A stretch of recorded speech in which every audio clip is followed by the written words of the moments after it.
Good morning. It is. First, thank you for that. I appreciate it. So, natural, easy conversations. Why did we choose or source? Can you hear? Can you guys hear? Is this better? Really?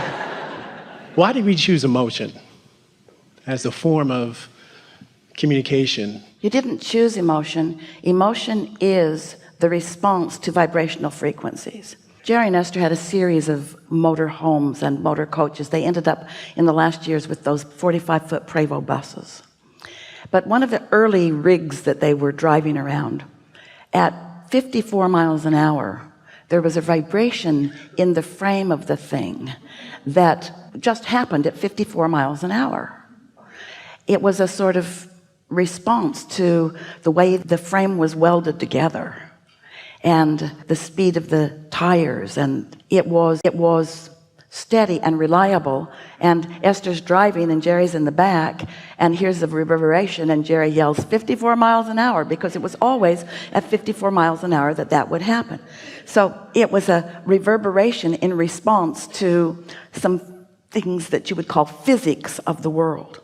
Well, you have a physical being that is really a vibrational being. You are more vibration than anything else. So as we said a few minutes ago, that your inner being, who is a large part of you, even though most people don't really know that, a large part of the vibrational beingness that is you, is this non-physical energy that vibrates at a specific frequency in a range that you would feel or call very different. It would be hard for your physicists and scientists to calibrate these high frequencies, because in your human world, all of your equipment is contoured to frequencies that have more resistance in them. So it would be hard for you to find a piece of equipment that could really calibrate or understand or even read the frequency of this non-physical being that is you. So as you do what we talked about earlier, step one, and you know what you don't want and therefore ask for what you do want, you launch this frequency from a body of resistance into an atmosphere of no resistance, where it is immediately calibrated into that high frequency. That's the best way of describing it easily, where it is held in non-resistance, which means anytime something is held in non-resistance, it's an absolute certainty that it will manifest, because it is only the resistance that ever prevents anything from coming about. So your desire is held by your inner being in this state of non-resistance, but you still have an opinion or an attitude about it. So your inner being has a frequency about said subject, and you have a frequency about said subject, and the way those frequencies blend together is what equals whether you reverberate in your motorhome at 54 miles an hour. So sometimes the reverberation equals frustration. That's the way you translate it. Sometimes the reverberation equals ecstasy. When you are really in sync with your inner being, you are so close to the vibrational frequency of your inner being, and there is therefore so little perceived resistance, that that's when you feel some of those emotions. Why do the emotions come about?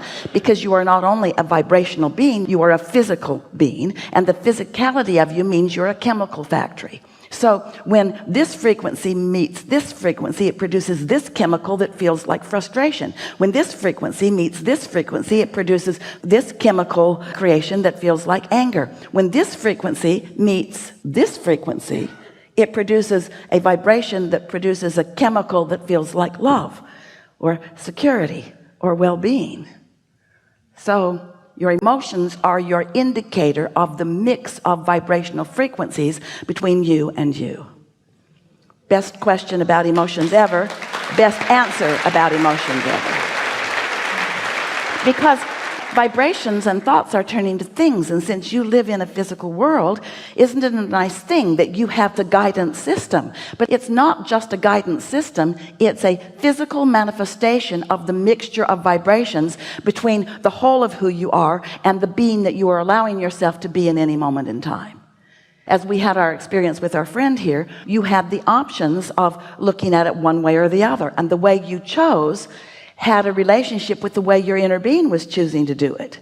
And the way your inner being was choosing to do it is the dominant vibration. In other words, your inner being is not ever going to join you in your vibration. If your inner being would find the same vibration that you've found about something, then there'd be no discord. Your emotion exists because of your harmony or disharmony with your inner being. But your inner being will never join you in a hateful thought. You're not ever going to feel good when you hate, ever, because your inner being's not ever going to join you. We used to use this example a lot. We say, if you saw someone on the street bleeding, we know you would go help them. But when you see someone flailing about in their discord and anger, often you don't want to go help them. You sort of want to get away from them, even though they really could use your help. Enough, or is there something more? Yeah, you often say there's nothing serious going on here. Are you referring to our experience, physical experience here on planet Earth, or just day-to-day life? Because you're looking at it from a bigger picture of... We're talking about all of it, but when we say here, we mean here where you are focused. And we usually say that when there is angst present, someone's worried about something. And what we mean when we say there's nothing serious going on is that we mean there isn't anything that you can't accomplish the way you want it. It's like this.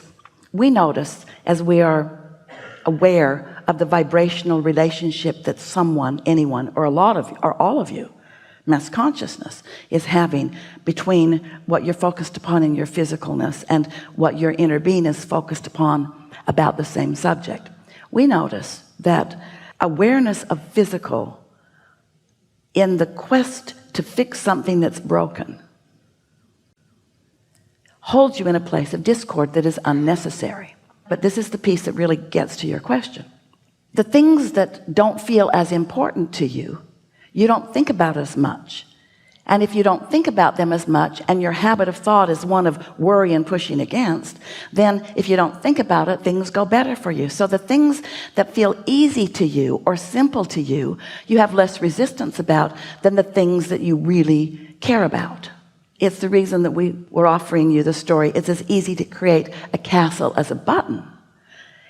The button just doesn't feel very important, so you have no resistance to it. The castle feels hard and out of reach, and so you introduce more resistance to a larger subject. And we were wanting you to put all the subjects in the same category: doable, havable, beable. You can be or do or have anything that you want, and one desire that you want is not less attainable than another just because you haven't done it yet, or maybe even because no one's done it yet, because the laws of the universe are standard and simple and always apply to all things. When you want something and you focus upon it without resistance, it's going to come into your experience no matter what it is.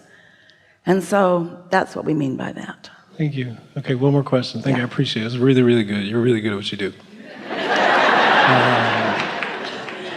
You know why? It's not just that we know what we know.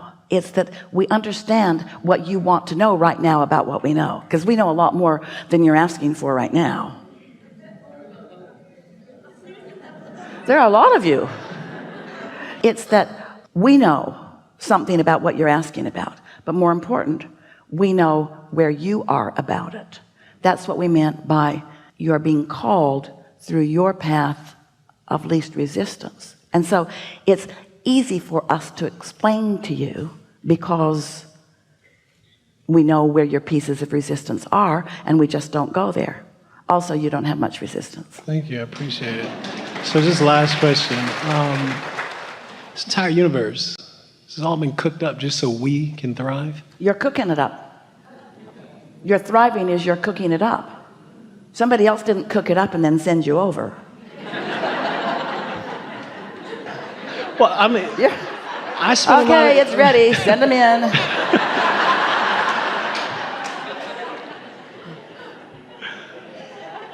You're good. Thank you very much. I appreciate it. Thank you.